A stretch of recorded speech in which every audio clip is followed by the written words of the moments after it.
I got her started, I had to run a jumper wire from the coil to the battery. So, you got no power at the coil. Let me see why.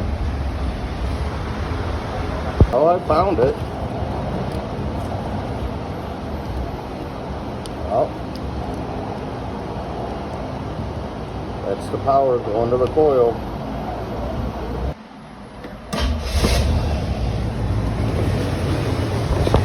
Yep, runs now.